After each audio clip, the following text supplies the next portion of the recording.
জিনিসপত্রগুলো এখন কিছু বিক্রি করে দেওয়ার ইচ্ছা, অন্যান্য কিছু মানে কেনার ইচ্ছা। তারপর এখান থেকে অন্য কোথাও থাকারও অনেক ইচ্ছা। এখানে আমার থাকার ইচ্ছা নাই, জানি না আল্লাহ পাক সেটা কবে পূরণ করে। তো ভিউয়ার্স, আপনারা তো সবাই শুনলেন শারমিন কি বলল। শারমিনের নাকি এখানে থাকার ইচ্ছাই নাই, যার কারণে সে কিন্তু আস্তে আস্তে ঘরের ফার্নিচারগুলো বিক্রি করে ফেলছে, মানে ফার্নিচারগুলো মোটামুটিভাবে কমিয়ে ফেলছে। মানে শারমিনের কিন্তু প্ল্যান আছে, যেহেতু এর আগেও একবার ভাড়া বাসায় চলে গিয়েছিল ছেলে মেয়ে নিয়ে একাই, হাজব্যান্ডের সাথে ঝগড়া ঝামেলা করে, আবারও কিন্তু সেই রকমই মনোমালিন্য তৈরি হয়ে গেছে তাদের ভিতরে, যার কারণে কিন্তু শারমিনের আর এখানে মন বসছে না। শারমিনের বিষয়টা তো আপনারা সবাই জানেন, বিয়ের পর থেকে সে বাবার বাড়িতেই থাকে, বেশি কিছু দিন এখানেই থাকে। তো যাই হোক, এবারও কিন্তু শারমিনের প্ল্যান ঠিক ওই রকমই। সে কিন্তু ঘরবাড়ির ফার্নিচারগুলা একটু একটু করে, মানে কিছু কিছু করে বিক্রি করে দিচ্ছে, সেল করে দিচ্ছে, যার কারণে যার পরবর্তীতে যেন তার বাসা চেঞ্জ করতে কোনো প্রবলেম না হয়। তো তার কথাবার্তা শুনে বা তার মানে সব কিছু শুনে মনে হচ্ছে যে শাহিনের সাথে সে আলাদা থাকতে চায়। এই বাসার নিয়মটা হচ্ছে কি ভিউয়ার্স, আর আপনারা ব্লগ ভিডিওগুলো দেখেন, একবার খুকি যায় তখন শারমিন আসে, শারমিন যায় তো খুকি আসে, মানে এরকম একটা অবস্থা হয়ে গিয়েছে। শারমিন আর খুকি কিন্তু এক বাড়িতে আলাদা আলাদাভাবেও থাকতে পারবে না। তারা কিন্তু 2 দিন 1 দিন পর পরই ঝগড়া ঝামেলা লেগে যাচ্ছে, যেটা সোশ্যাল মিডিয়ার মাধ্যমে আমরা সবাই মোটামুটিভাবে দেখে থাকি। তো যাই হোক, তিশা কিন্তু এবার বলেই দিয়েছে যার যার ইচ্ছা সে তা করবে, কিন্তু বাড়িতে কিন্তু কারো ঝগড়া ঝামেলা করা যাবে না, বাড়িতে কারো জায়গা নাই। তো যাই হোক, শারমিনের টাকা মানে ইউটিউবের কষ্ট করে উপার্জিত ইনকাম শাহিন যেহেতু চুরি করে, এক প্রকার চুরি বলা যায় ভিউয়ার্স, যেহেতু কাউকে কোনো কিছু না বলে যদি টাকাটা তুলে নেওয়া হয় সেটাকে কিন্তু আমরা চুরিই বলে থাকি। তো যাই হোক, শাহিন কিন্তু শারমিনের ইউটিউবের ডলারের যে টাকাটা এসেছিল অ্যাকাউন্ট থেকে কিন্তু শাহিন তুলে নিয়েছে চুপচাপ করে, যেটা শারমিন জানতোই না। তাবিয়ার অনুষ্ঠানে তিশাদের বাড়িতে যাওয়ার সময় শারমিন যখন টাকা তুলতে যায় তখনই দেখে যে তার টাকা অ্যাকাউন্টের টাকাগুলো নাই, যার কারণে তখন থেকেই কিন্তু শারমিন শাহিনের সাথে অনেক পরিমাণে খারাপ ব্যবহার করা শুরু করেছে। আগে কিন্তু ঘরের ভেতরে খারাপ ব্যবহার করতো, এখন কিন্তু শারমিন মানুষজন কোনো কিছু মানছে না, মানে যেখানে সেখানে শাহিনের সাথে খারাপ ব্যবহার করা শুরু করছে। তিশার বাড়িতে যেও কিন্তু শাহিনকে এত এত মানুষের মাঝখানে স্যান্ডেল তুলে মারতে গিয়েছিল। তো যাই হোক, শারমিনের ব্যবহার এবং শারমিনের সব কিছু তিশা দেখার পর তিশা কিন্তু বলে দিয়েছিল শারমিনকে তার বাসা থেকে চলে যাওয়ার জন্য। তিশা কিন্তু চাইলেই পারত যে হচ্ছে শাহিন এবং শারমিনকে এক ঘরে বসিয়ে তাদের কথাগুলো শুনে মিটমাট করে দেওয়া, যেহেতু লোক সমাজে এইরকম তাদের জিনিসগুলো চলে আসতেছে, তাদের সংসারে একটা অশান্তি মনোমালিন্য হচ্ছে, সেই ক্ষেত্রে কিন্তু তিশা বড় হিসেবে একটা দায়িত্ব ছিল যেটা তিশা পালন করে নাই। আর তিশার বাড়িতে অনুষ্ঠান খেতে যেই কিন্তু বিপত্তি ঘটে। শাহিন এবং শারমিনের ঝগড়াটা তিশার বাড়িতে যাওয়ার উদ্দেশ্য নিয়েই কিন্তু তৈরি হয়েছে, এবং তিশার বাড়িতে যেও কিন্তু তাদের বিরাট আকারে একটা ঝামেলা তৈরি হয়ে যায়, যার কারণে তিশা কিন্তু তাড়াতাড়ি বলে যে আমার বাসা থেকে বের হয়ে যেতে। মিমদের এই জন্য কিন্তু মিম তাড়াতাড়ি চলে আসে। তিশা কিন্তু বারবার সাবিনাকে বলছিল যে সাবিনা যেহেতু নিয়ে এসেছে, সাবিনার সাথে যেন শারমিন চলে যায়। তো সাবিনা যেহেতু ওইখান থেকে নানির বাড়ি যাবে, তার মামাতো ভাইয়ের বিয়ের অনুষ্ঠান খাবে, সাবিনার তো এরকম অনুষ্ঠান খাওয়া ভিডিও করা অভ্যাস, যার কারণে সে মানে কোনো জায়গায় দাওয়াত পেলে সেটা বাদ দিতে চায় না, যার কারণে সাবিনা বলেই দিয়েছে যে আমি যেতে পারবো না, আমি হচ্ছে নানির বাড়ি যাব। তো যখন দেখলো যে সাবিনা যাবে না, এখন শারমিনকে কীভাবে ওই বাড়ি থেকে বের করতে হবে, তখন মিম এবং বাবুকে বললো যে তোরা তাড়াতাড়ি চলে যা, তোদের সাথে আমি ওকে পাঠিয়ে দিব। দেখেন ভিউয়ার্স, আপনারা চিন্তা করেন শাহিন এবং শারমিনের সংসার জীবনটা কোথায় এসে দাঁড়িয়েছে। শাহিন এবং শারমিনের দুইটা ছোট ছোট বাচ্চা, দুইটা বাচ্চা কিন্তু পিঠাপিঠি খুবই ছোট। সেই জায়গাতে শাহিন চাইলেই পারতো যে তার ওয়াইফকে এইভাবে অপমান অপদস্থ হতে হচ্ছে শুধুমাত্র তার কারণে, তাহলে আমি নিজে আমার বউকে নিয়ে চলে যাই। শাহিন কিন্তু সেটা করে নাই। শাহিন কিন্তু তিশাকে লেলিয়ে দিল। তিশা কিন্তু এসে সুন্দর করে শারমিনকে বললো যে ভাবি, আপনাদের যেহেতু এরকম সমস্যা হচ্ছে আমি আপনাকে কিছু টাকা ধার দিচ্ছি। ও শারমিন তখন বলল যে আমার কাছে টাকা নেই, গাড়ি ভাড়া নেই, আমি কিভাবে যাব। তখন হচ্ছে তিশা বলছে ঠিক আছে আমি তোমাকে 5,000 টাকা দিচ্ছি, তাও ভালো, তোমরা চলে যাও। তো যাই হোক, বেল্লাল মিমদের সাথে বাবুদের সাথে কিন্তু শারমিনকে গাড়ি ভাড়া দিয়ে পাঠিয়ে দিল তিশা। আর হচ্ছে সাবিনা, তার মা বাবা এবং শাহিন কিন্তু তিশার বাসাতে অবস্থান করলো আরও 2টা দিন। 2 দিন থাকার পরে কিন্তু তারা তাদের নানির বাড়ি মানে মামার তো ভাইয়ের বিয়ে খাওয়ার জন্য রওনা দিয়েছিল। তো যাই হোক, শারমিন কিন্তু 2টা বাচ্চা নিয়ে একাই চলে আসে এবং মায়ের বাড়িতে যেয়ে ওঠে। তো এই জিনিসটা কিন্তু খুবই দৃষ্টিকটুর এবং খুবই খারাপ। তো তিশা কিন্তু পরবর্তীতে ভিডিও করে, মানে একটা ব্লগে বলে যে আমার ভাই ভাবির মধ্যে ভালোবাসা নাই, আমি হচ্ছে বাধ্য হয়ে ভাবিকে বললাম যে আমার বাসা থেকে যান, আপনি নাহলে চলে যান, যে কোনো একজন থাকেন, একজন যান। তিশা কিন্তু চাইলে পারতো এটা বলতে যে যেহেতু আপনাদের সমস্যা হচ্ছে আপনারা দুজনাই যান। হ্যাঁ, আমার ভাই তো অপরাধী, আমার ভাই তো ঠিক না, আমার ভাই নেশা করে, আমার ভাই টাকা চুরি করেছে, এটা ভাইয়ের দোষ দিতে পারতো, কিন্তু না, ওই যে পরের মেয়ের দোষ দিল আর ভাইকে সেভ করে নিল। এই সেম জায়গাতে ভিউয়ার্স আপনারা একবার চিন্তা করেন, বাপ্পি যদি এরকম টাকা চুরি করে নেশা করতো, তিশা কী করতো? আর এই তিশা নেশাখোর তানজিলার বাপকে ছেড়েই কিন্তু বাপ্পির হাত ধরে। তো যাই হোক, তিশা বাপ্পির কথা আমি অন্য একটা ব্লগে আপনাদের সবার সাথে শেয়ার করব। আজকের ব্লগটা শুধুমাত্র থাকবে শাহিন এবং শারমিনের বিষয়টা নিয়ে। তো যার কারণে কিন্তু শারমিন একা হাতে, মানে খুব মন খারাপ করে, মেয়েটা আসলে কষ্ট করেছে, দুইটা বাচ্চা নিয়ে একা হাতে অত লং একটা জার্নি করে একা একা বাচ্চাগুলোকে নিয়ে আসে। সেক্ষেত্রে তিশা ভিডিওতে এসে বলে আমার ভাই বেবির মধ্যে সম্পর্ক ভালো না, আমার ভাই চাইলেই যেতে পারতো। মানে সে বলেনি, সে বলতেছে যে আমি কেন বলবো, আমার ভাইয়ের কি হুঁশ নাই, আমার ভাই কি ছোট মানুষ, আমার ভাই কি বুঝে না, আমার ভাইয়ের যদি অতটুকু ভালোবাসা থাকতো বইয়ের প্রতি বা বাচ্চাদের প্রতি বা সংসারের প্রতি, তাহলে আমার ভাই নিজেই যেত, আমি কেন বলবো। মানে সে নিজেকে সেভ করে নিল যে আমি কারো সংসারের বিষয়ে কথা বলি না, আমি কারো সংসারে ঢুকবো না, আমি কারো কথাতে মাথা ঘামাই না, মানে জিনিসটা এরকম দেখালো, কিন্তু আসলে কিন্তু জিনিসটা এরকম ছিল না। তিশা চাইলেই পারতো শাহিনকে ওর মানে ভাবির সাথে পাঠিয়ে দিতে, শারমিনের সাথে পাঠিয়ে দিতে, যেহেতু দুইটা বাচ্চা নিয়ে এত লং জার্নি করতেছে।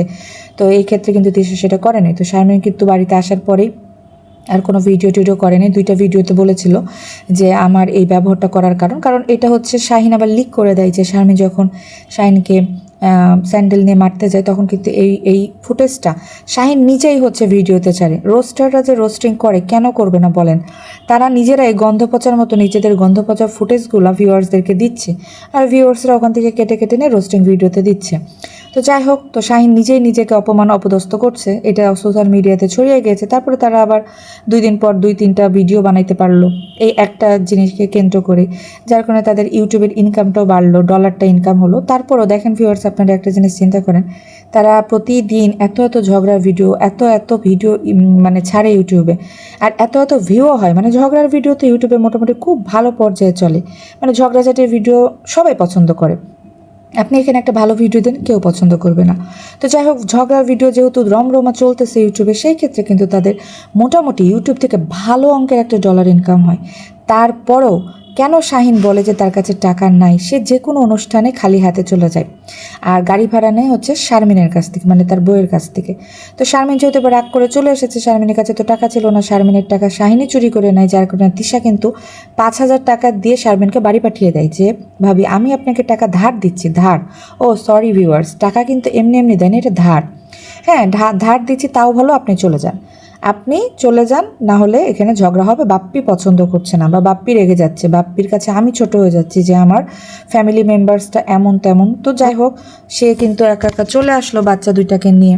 তো তারপরে কিন্তু অনেকগুলো ব্লগ ভিডিও তারা ছেড়েছিল, তো ব্লগ ভিডিওর মাধ্যমে কিন্তু আমরা ভিউয়ার্সরা অনেক কিছু জানতে পেরেছি। তখন শারমিন এসে ভিডিওর কথা যেহেতু যখন সোশ্যাল মিডিয়াতে ভাইরাল হয়ে গেলো, তখন কিন্তু শারমিন বলল যে হচ্ছে আমি আমার হাজব্যান্ডকে কেন স্যান্ডেল তুলে মারতে গেছি, কারণ তাকে দেখলে আমার মেজাজ গরম হয়ে যায়, তাকে আমি চোখের সামনে দেখলে আমি সহ্য করতে পারি না, শুধু স্যান্ডেল তুলে মারছি কেন, আমি তো ওখানে মনে হলো তাকে কুটটা ফেলাই দিতাম, মানে এরকম একটা ভিউয়ার্স ভিডিওতে সে শেয়ার করেছিল যে সে রীতিমতো তাকে পছন্দই করতে পারছে না, মানে সব কিছু মিলে সে অতিষ্ঠ হয়ে গিয়েছে। যেহেতু শাহিনের এত মিথ্যাচার, তারপরও ছেলে মেয়ের কথা চিন্তা ভাবনা না করে এভাবে টাকা পয়সা চুরি করে নেশা করা, এটা কিন্তু আসলে একটা সংসারের জন্য খারাপ, একটা মেয়ের পক্ষে মেনে নেওয়া কষ্টকর। তো ভিউয়ার্স, শারমিনকে সবাই দোষারোপ করতেছিল, তিশা, সাবিনা, মিম সবাই শারমিনকেই খারাপ বলছিল। আমি জানি না তারা চোখ থাকতে অন্ধ কিনা, তো তারা কিন্তু একটা বারও তার ভাইয়ের দিকটা মানে দেখলো না যে তার ভাইয়েরই ওখানে অন্যায় বা তার ভাইয়েরই দোষ বা তার ভাইয়ের কারণেই পরের বাড়ির মেয়ে শারমিন এরকম একটা ঘটনা ঘটাচ্ছে বা বাধ্য হচ্ছে। শারমিন কিন্তু বারবার একবার শাশুড়িকে, একবার তিশাকে, একবার সাবিনাকে, একবার মিমকে সবাইকে বলে যে একটু বলেন, একটু ঠিক করেন, এরকম করে তো হয় না, কিন্তু তারা কিন্তু কিছুই বলে না, তারা বারবার বলতো এটা আপনাদের ব্যাপার। হ্যাঁ, আর মজা নিত। হ্যাঁ ভিউয়ার্স, এরা কিন্তু হচ্ছে মানে আছে না কিছু মজাদার, মানে ভালো লাগতেছে, ঠিক আছে আপনারা লাগিয়ে থাকেন, আর আমরা ইউটিউবে এরকম হচ্ছে কিছু টপিকস নিয়ে ভিডিও টিডিও বানাবো, ভালো ইনকাম হবে সবার আর কি মোটামুটি। আর তাছাড়া কিন্তু তিশার এটা প্ল্যান, তিশা যখন ভিউ কমে যায় ভিউয়ার্স, এই জিনিসটা কিন্তু খুকি হচ্ছে ভাইরাল করে দেয়। খুকি হচ্ছে যেহেতু ঝামেলা ঝগড়া হয়েছে, তো খুকি কিন্তু তিশার অনেক গোপন কথাবার্তা কিছু ইঙ্গিত দিয়ে কিন্তু কথায় বলেই দেয়। তো ওইখান থেকে আমি একটা কথা আপনাদের সাথে শেয়ার করি, সেটা হচ্ছে খুকি কিন্তু একটা কথা শেয়ার করেছিল তার ভিডিওতে ঝগড়াকালীন সময়ে, যে তিশা যখন ভিউ কমে যায়, যখন 4 থেকে 5 হাজারের ভিউ নেমে যায়, তখন তিশা নাকি সবাইকে ফোন দিত যারা যারা ইউটিউব করে, যারা যারা ওর ফ্যামিলি মেম্বার, যারা যারা পরিচিত, তাদেরকে নাকি ফোন দিত, ফোন দিয়ে বলতো যে আমি এই টপিকে একটা ভিডিও বানাবো, এরকম একটা ঝগড়ামূলক কথাবার্তা বলবো, পরবর্তী দিন তোরা ওই টপিক নিয়ে একটা কথা বলি যে আমি কেন এটা বললাম। তো এটা রীতিমতো একটা পলিটিক্স, আর এটা কিন্তু একটা স্ক্রিপ্টেড। হ্যাঁ, তো তারা কিন্তু এই যে ঝগড়াঝাটিগুলো কিছুদিন করে, এটা স্ক্রিপ্টেড করে, যার কারণে খুকির সাথে তিশার গলায় গলায় পিরিত থাকতো, কারণ খুকির চ্যানেলটা সম্পূর্ণ উঠছে তিশার কারণে। তো তিশা কিছু টিপস খুকিকে শিখাই দিছে, যার কারণে এই গোবর টুকানি নাম থেকে কিন্তু ইউটিউবার খুকি হয়ে গিয়েছে। হ্যাঁ, খুকি ব্লগসের সে খুকি। তো যাই হোক, খুকির কিন্তু মানে অতীত খুব একটা ভালো ছিল না, খুব কষ্ট করেই সে আজকে মানে অনেক টাকার মুখ দেখেছে, যার কারণে সে আমার বাড়ি আমার বাড়ি আমার বাড়ি করে। তো যাই হোক ভিউয়ার্স, শারমিনের আরেকটু ফুটেজ আমি আপনাদের সবার সাথে শেয়ার করব। শারমিন আর এই বাসাতে থাকতে চাচ্ছে না, শারমিন কিছু কিছু করে ফার্নিচার বিক্রি করার ট্রাই করতেছে এবং সবাইকে বলেও রাখছে যে আমি যদি সুযোগ সুবিধা পাই সেক্ষেত্রে আমি আমার ছেলে মেয়ে নিয়ে আলাদা থাকার সিদ্ধান্ত নেব, কারণ শাহিনের সাথে তার হবে না। শাহিন যেহেতু আগেও একটা বউ এভাবেই গিয়েছে ভাদাম্মাগিরি করার কারণে, তারা আসলে ভিউয়ার্স কোনো ইনকাম করার রাস্তা তাদের আছে, টাকাও তারা ইনকাম করে, কিন্তু জানি না তারা এই টাকাগুলো করে কি, তাদের তো অভাব লেগেই থাকে।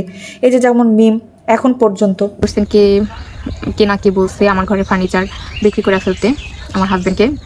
যাই হোক, সেটা আমি উদ্দেশ্য করে বলতে চাইতেছি না, যেই বলুক না কেন, এই ঘরের সমস্ত ফার্নিচার আমি আমার নিজের অনেক কষ্টের উপার্জন দিয়ে কিনছি। যদিও আপনাদের কাছে মনে হবে যে ইউটিউবিং করে ইনকাম করছেন, সেটা কিসের কষ্ট? ভাই, কোনো কাজই কষ্ট ছাড়া হয় না, কষ্ট না করলে কোনো কিছু পসিবল না। তো কষ্ট করেই করছি আমি। তো যদি বিক্রি করার হয়, ভেঙে ফেলার হয় বা ফেলে দেওয়ার হয়, সব কিছুই একমাত্র আমার অধিকার আছে, আমি ছাড়া আমার এই ফার্নিচারে কারো অধিকার নাই। সো আমার ফার্নিচারে বিক্রি করা তো দূরের কথা, হাত দেওয়ারও ক্ষমতা বা সাহস কোনোটাই কারো নাই, বুঝতে পারছেন? তো যাই হোক, যার যেমন ইচ্ছা সে তেমনভাবে বলে, ওগুলো আসলে এখন আর কানে নিই না। একটা সময় যে কোনো কথা, একটা ছোটোখাটো কথাও আমি মাথায় নিলে খুব কষ্ট পাইতাম যে আমাকে এসব বলে, আমাকে এসব ভাবে। এখন আর সেই দিনগুলো নাই, কারণ আমার সংসার জীবন অনেকগুলো দিন, অনেকগুলো সময় পার হয়ে গেছে। এগুলো ভাবাটা আসলে বোকামো, এগুলো ভাইবা টেনশন করব, অসুস্থ হব, চিন্তাভাবনা করবো, এগুলো আসলে ভুল। তো ভিউয়ার্স, আপনারা তো শুনলেন শারমিন কি বলল। শারমিন বলল যে এই টাকার ফার্নিচারগুলো তার নিজের টাকায় কিনা, সে ইউটিউব থেকে ইনকাম করে কিনেছে। আর এই নিয়েও কিন্তু শারমিনকে অনেক কথা সহ্য করতে হয়েছে, শুনতে হয়েছে। সবাই বলেছে, তিশা বলেছে, তিশার মা বলেছে যে ইউটিউব চ্যানেল কি বাপের বাড়ি থেকে নিয়ে আসছিল, ইউটিউব চ্যানেল থেকে ইনকামের টাকা বাপ মাকে দেয়, আমার ছেলেকে দেয় না, মানে শাহিনকে দেয় না, কিন্তু হচ্ছে শারমিনের বাবা মাকে কেন দেয়। এই নিয়েও কিন্তু শারমিন একটা ব্লগ ভিডিও শেয়ার করে।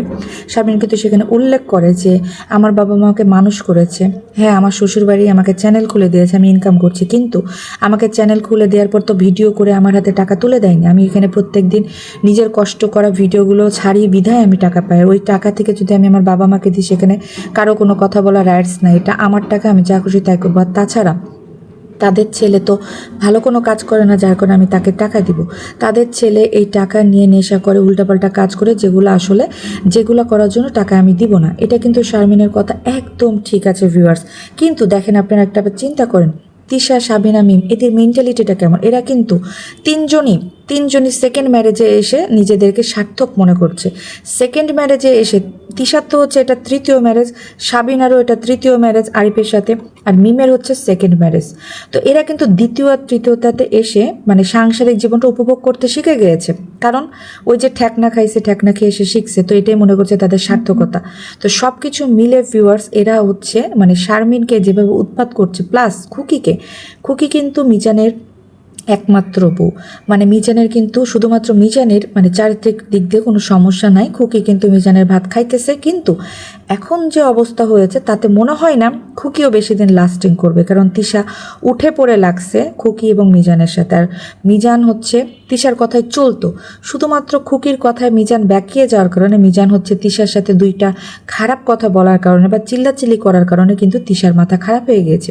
এই কারণেই তিশা কিন্তু খুকির সাথে লেগেছে যে আমার ভোলা ভাইকে নষ্ট করেছে খুকি।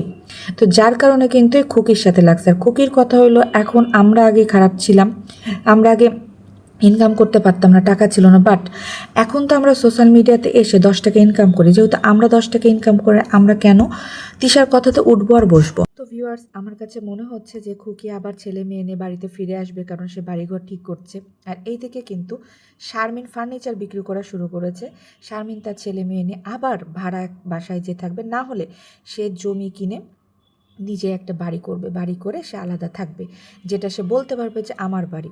কারণ এই শ্বশুরবাড়িতে এসে একটা টিনের ঘর নিয়ে নাকি শারমিনকে অনেক কথা শুনতে হয়েছে, যেটা তিশারা বলেছে, সাবিনা বলেছে, খুকি বলেছে যে সবই নাকি তার নাকি কিছুই নেই। তো যার কারণে কিন্তু এটা মনের একটা আক্ষেপ থেকে শারমিন কিন্তু এই ডিসিশনটা নিয়েছে বা বলেছে যে আমি নিজের একটা বাড়ি করব, আমার ছেলে মেয়ে থাকবো। তো লাস্ট একটা কথা বলবো ভিউয়ার্স, আপনারা যারা নতুন আমার ব্লগ ভিডিওটা দেখছেন তারা কিন্তু অবশ্যই আমার চ্যানেলটা সাবস্ক্রাইব করে পাশে থাকা বেল আইকনটা বাজিয়ে দিবেন নতুন নতুন ব্লগ ভিডিও দেখার জন্য।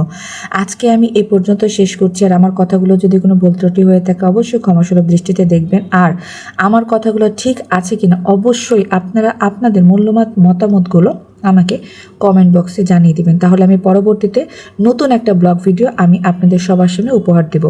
আর এই তিশা ফ্যামিলিদের সবার প্রত্যেকের আলাদা আলাদা কিছু কাহিনী আছে, যেগুলো নিয়ে আমি নেক্সট একটা খুব ধামাকা ব্লগ ভিডিও আপলোড করব। ততক্ষণ পর্যন্ত আমার এই চ্যানেলটা মেহেজাবিন লাইফস্টাইল সাবস্ক্রাইব করে কিন্তু পাশেই থাকবেন। আজকের মতো বিদায় নিচ্ছি, টাটা, আল্লাহ হাফেজ। এই ঘরের সমস্ত ফার্নিচার আমি আমার নিজের অনেক কষ্টের উপার্জন দিয়ে কিনছি। যদিও আপনাদের কাছে মনে হবে যে ইউটিউবিং করে ইনকাম করছেন, সেটা কিসের কষ্ট? ভাই, কোনো কাজই কষ্ট ছাড়া হয় না, কষ্ট না করলে কোনো কিছু পসিবল না। তো কষ্ট করেই করছি আমি। তো যদি বিক্রি করার হয়, ভেঙে ফেলার হয় বা ফেলে দেওয়ার হয়, সব কিছুই একমাত্র আমার অধিকার আছে। আমি ছাড়া আমার এই ফার্নিচারে কারো অধিকার নাই। সো আমার ফার্নিচারে বিক্রি করা তো দূরের কথা, হাত দেওয়ারও ক্ষমতা বা সাহস কোনোটাই কারো নাই, বুঝতে পারছেন?